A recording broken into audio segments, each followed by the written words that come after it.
अस्सलाम वालेकुम एवरीवन, कैसे हैं आप सब। उम्मीद करती हूँ कि आप सब अपने घरों में खुश और आबाद होंगे। Welcome back to another new vlog. जी तो वो दोपहर में थोड़ा लेट सोया था और अभी सोकर उठा है, और जैसे ही सो के उठा है तो छोटे बेबी की तरह आकर मम्मा की गोद में लेट गया है।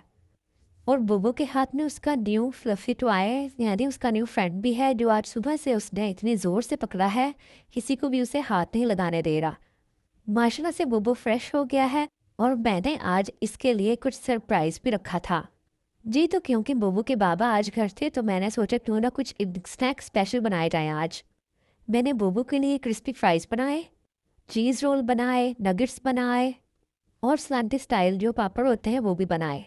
और साथ ही एक प्लेट में बुबू का फेवरेट जो बिस्किट है वो रख दिया।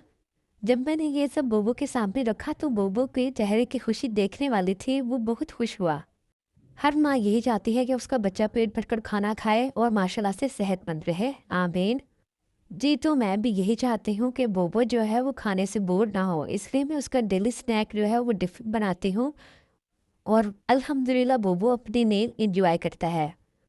अच्छा, मोस्टली लोग ना बच्चों को खाना खिलाना ना एक टास्क समझते हैं, उसको इतना प्रेशराइज कर लेते हैं अपने जहन पर कि हमने किसी तरीके से भी ज़बरदस्ती करके बच्चे को ये खाना खिलाना ही है।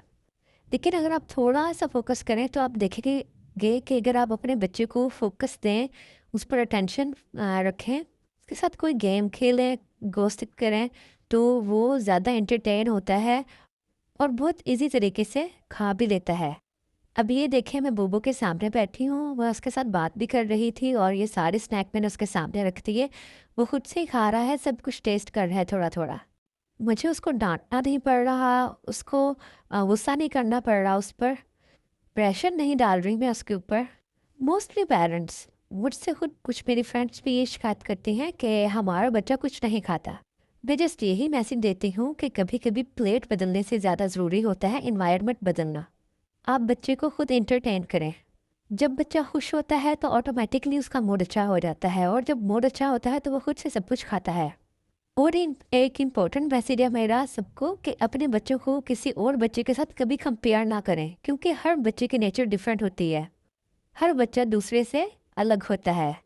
मैं बबू को डेली डिफरेंट स्नैक देती हूँ, जैसे किसी दिन सैंडविच बना देती हूँ, किसी दिन ब्रेड रोल बना देती हूँ, किसी दिन फ्रूट्स कट करके सामने रख देती हूँ, किसी दिन फ्राइज़ बना देती हूँ। आज मैंने 3-4 चीज़ें बना दी। तो मैं जो भी बनाती हूँ इसके सामने प्लेट में रख देती हूँ, ये खुद से खाता है।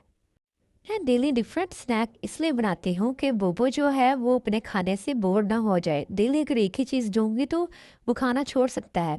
तो इसलिए मैं उसको डेली डिफरेंट चेंज कर कर स्नैक देती हूँ, ताकि वो खुश होकर खाता रहे। एक और चीज़ जो मैं बोबो को आहिस्ता आहिस्ता सिखा रही हूँ, वो है खुद से खाना खाने की आदत। मैं इवनिंग टाइम में जो भी स्नैक इसके लिए बनाती हूँ वो हमेशा इसके सामने रख देती हूँ। ये खुद ही थोड़ा थोड़ा खा लेता है, कभी खेलते हुए खा लेता है, कभी इधर उधर घूमते हुए खा लेता है। शुरू में थोड़ी प्रॉब्लम हुई क्योंकि इसने काफ़ी घर गंदा किया, अपने कपड़े गंदे किए, लेकिन आहिस्ता आहिस्ता इसको समझ लग गई कि मैंने एक जगह बैठकर खाना खाना है। और कपड़े गंदे होना तो एक नेचुरल सी बात है, ज़ाहिरी बात है, बच्चा इस टाइम अपने लर्निंग प्रोसेस में होता है। अगर मैं ही हर वक्त निवाले बना बना कर उसके मुंह में डालूंगी या स्पून के साथ उसको देती रहूंगी तो उसको खुद से खाने का मौका कब मिलेगा। और सच तो यह है कि मैंने बहुत से बच्चों को, 5-6 साल के बच्चों को अभी तक अपनी माओ के हाथ से खाना खाते हुए देखा है। इसलिए लर्निंग प्रोसेस में हमेशा सब्र से काम लिया जाता है, बच्चा आहिस्ता आहिस्ता सीख जाता है। जब से बोबो मेरी लाइफ में आया है, मेरी ज़िंदगी का बस एक ही गोल है कि मैंने अपने बच्चे की जो तरबियत है वो बहुत ही प्यार से, सब्र से और खुश इखलाके के साथ करनी है, ताकि वो भी अच्छी चीज़ें और अच्छी बातें ही सीखे। जी तो ये पीछे बोबो का शॉट चल रहा है जिसमें इसने हेलमेट पहना था, और ये इसे ही देख रहा था। जी तो चीज़ रोल तो बोबो ने फिनिश कर दिए हैं, एक हाथ में पकड़ा हुआ है अभी। मुझे अब किचन में जाना है काम करने, तो मैं भी लोग को करूँगी एंड बोबो के कपड़े कैसे लग रहे हैं और वो बहुत कैसा लग रहा है, और हमारा आज का व्लॉग कैसा लगा है आपने कमेंट में ज़रूर बताना है। बोबो को बहुत सारा प्यार देने का आप सबका बहुत बहुत शुक्रिया। ऐसे ही आप बोबो को प्यार देते रहिए, क्योंकि बोबो को आपकी सपोर्ट की और आपके मोहब्बत की ज़रूरत है। बुबू की वीडियो को लाइक जरूर कीजिएगा, शेयर भी कर दीजिएगा और बेल आइकन को दबाना मत भूलिएगा ताकि हर आने वाली वीडियो का नोटिफिकेशन आपको मिलता रहे। बुबू के शॉर्ट्स आजकल कैसे लग रहे हैं आपको, ये भी कमेंट पे ज़रूर बताइएगा। तो हम करते हैं आज का व्लॉग एंड इंशाल्लाह आप लोगों से जल्दी मिलेंगे एक नई एक्टिविटी के साथ। तब तक के लिए अल्लाह हाफिज़।